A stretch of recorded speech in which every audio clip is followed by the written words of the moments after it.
Masya Allah. Jadi suami yang takut kepada istri Betul. itu sulit untuk masuk surga. Oh, kok begitu Ustaz? Karena ketika ditanya malaikat, kamu takut sama siapa? Sama istri. Bukan takut sama Allah. Berarti tauhidnya rusak. Iya, rusak tauhidnya. Betul. Suami yang takut kepada istri, Betul. itu nanti waktu dia mati, meninggal, dikubur, dia sudah nggak kena azab kubur. Oh, kenapa? Karena dia sudah terlalu azab di dunia. Masya Allah, ini luar biasa. Ini sebuah inspirasi sekali. Begini Ustaz ya. Ini masalah istri sudah selesai ini. Kira-kira kita berdua ini termasuk yang kena azab atau enggak ya? Kayaknya iya. Tolong nanti diedit dulu videonya Ustaz. Dedit betul. Mudah-mudahan Ustaz. Amin. Artinya saidun di dunia wa saidun Iya. fil akhirah. Adik-adik yang belum menikah jangan ketawa dulu karena posisi belum aman. Kok bilang posisi belum aman bagaimana Ustaz? Iya, belum jelas kan istrinya. Betul. Apakah termasuk yang menyelamatkan dari azab kubur? Berarti kita harus cari istri yang cerewet ya Ustaz. Biar masuk. Tidak juga. Kalau menikah lah, jangan sampai tidak menikah. Betul. Kalau dapat istri solihah, engkau akan bahagia. Betul. Kalau dapat yang cerewet, berarti kamu jadi filsuf. Seperti Sokrates. Sokrates Itu istrinya cerewet. Masya Allah. Bisa baca. Dia jadi filsuf. Akhirnya dia memikir aja jadi filsuf. Dua kemungkinan. Kalau nggak berpikir, mati. Ini lagi masalah istri di Madura ini fanatik apa keturunan nasab. Ini saya pernah baca inna ahlal jahiliyah yatazawwajuna al-mar'ata linasabih. Kebiasaan orang jahiliyah kawin karena melihat nasab. Ya. Menurut Ustaz, apakah nasab itu juga mempengaruhi bobot bibit? Tazawwajul walud al-wadud. Ya. Nikahilah perempuan yang subur Betul. dan penyayang pada anak. Itu kan cerita tentang nasab. Betul. Artinya perempuan ini bernasab subur. Betul. Dari mana kita tahu dia subur? Iya. Memang dalam Islam boleh dites. Iya. Kan enggak? Iya, enggak Mohon boleh. maaf. Iya. Dari mana kita tahu perempuan ini subur? Lihat nasabnya, ibunya, anaknya berapa. Bukan keturunan raja, sultan, bukan. Itu kedua. Kedua. Lihat ibunya, tanya, kamu, ibumu anaknya berapa? Ibu saya anaknya 12. Betul. Kemudian tante saya itu 13, nikahi. Karena dia subuh, ini mukazirum bikumul umam. Nanti saya, kata Nabi, bangga di padang mahsyar karena umat saya adalah umat yang banyak-banyak. Nah, jadi adik-adik nanti sebelum menikah itu ditanyakan berapa keluarganya. Nasab, ini cerita nasab, artinya sebelum menikah itu bukan berarti menikah itu seperti perempuannya kucing dalam karung. Betul. Apalagi karungnya goni 17 Agustus. Yang nggak koyak, nggak tahu isinya.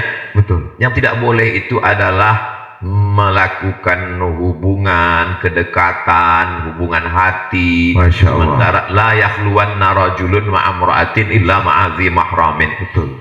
Berapa lama mesti kenal dengan perempuan? Kalau kita lihat bagaimana Nabi Musa alaihissalam menikah dengan anak Syuaib. Betul. Itu kenalnya nggak lama. Dari mulai ngambil air di sumur sampai pulang ke rumah. Oh, hanya Sebentar saja. hitungan jam. Hitungan jam langsung menikah.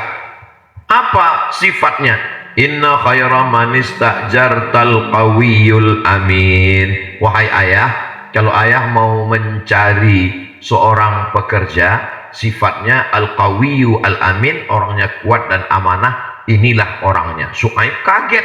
Masya Kamu Allah. udah lama kenal dengan dia. Betul. Baru tadi ngambil air. Kok kamu tahu dia qawiyu kuat? Karena tadi kami ngantri. Pintu sumur tertutup batu. 30 orang dorong nggak bisa. Dia sendiri dorong bisa. Berarti dia qawiyu, dia kuat. Betul. Dari mana kamu tahu dia amin, amanah? Tadi waktu pulang kami jalan. Di tengah jalan angin kencang.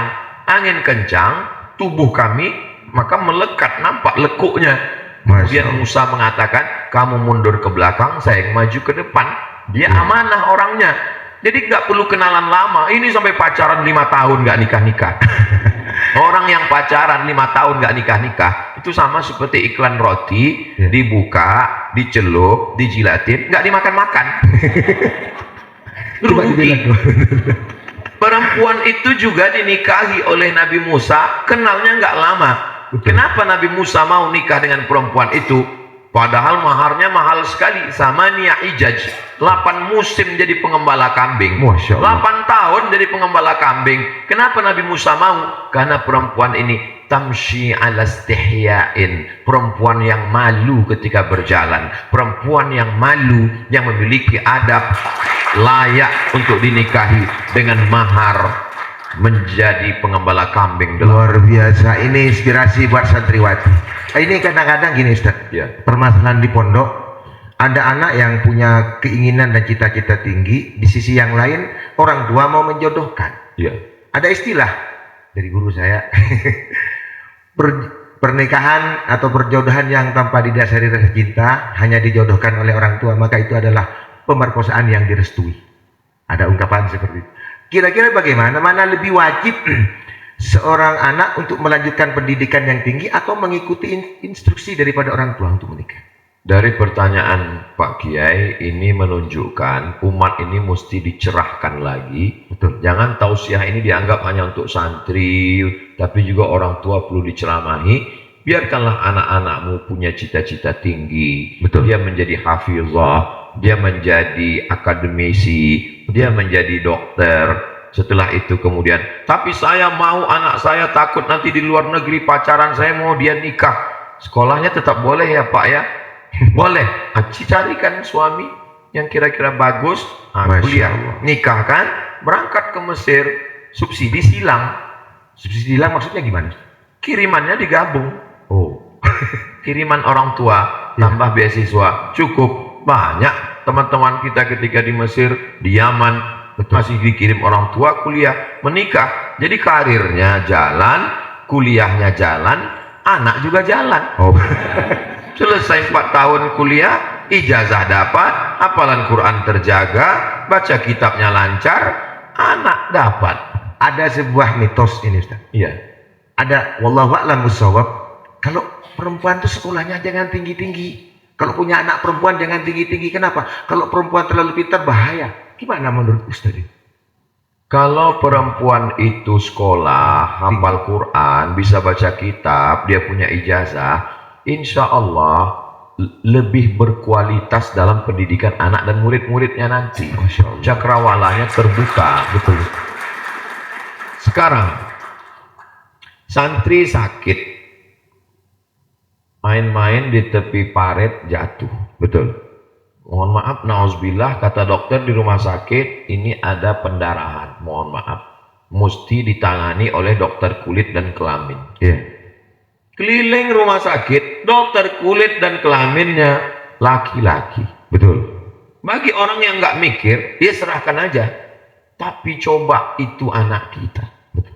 Anak gadis kita. Iya. Apa sanggup kita menyerahkan ke dokter laki-laki? Nah itu risikonya. High Orang risk. enak saja ngomong, nggak apa-apa, profesional aja. Ini kan masalah. Kamu ngomong begitu kan karena pakai otak. Kalau pakai hati, bagaimana kalau anak gadismu? Bagaimana kalau istrimu? Benar Apa juga. mau dipegang orang laki-laki? Betul. Itu jadi kalau perempuan ini bisa mengisi pos-pos ini, menjadi dokter kulit dan kelamin khusus untuk perempuan, menjadi dokter kandungan khusus untuk perempuan, karena memang laki-laki tidak mengandung. Betul. Nggak ada itu Ustaz. Ya. Kecuali kiamat sudah. Jadi ini amat sangat baik memperbaiki kualitas kehidupan umat ini ke depan. Masya Allah. Iya Ustaz. Ini mungkin sebagai apresiasi sebelum kita closing, mungkin Ustaz mau uji nyali. Ada anak Ustaz di sini yang ada santri ini yang diuji satu ayat saja. Yang jawab dikasih apresiasi sama Ustaz. Masya Allah, Siapa ya? tabarakallah.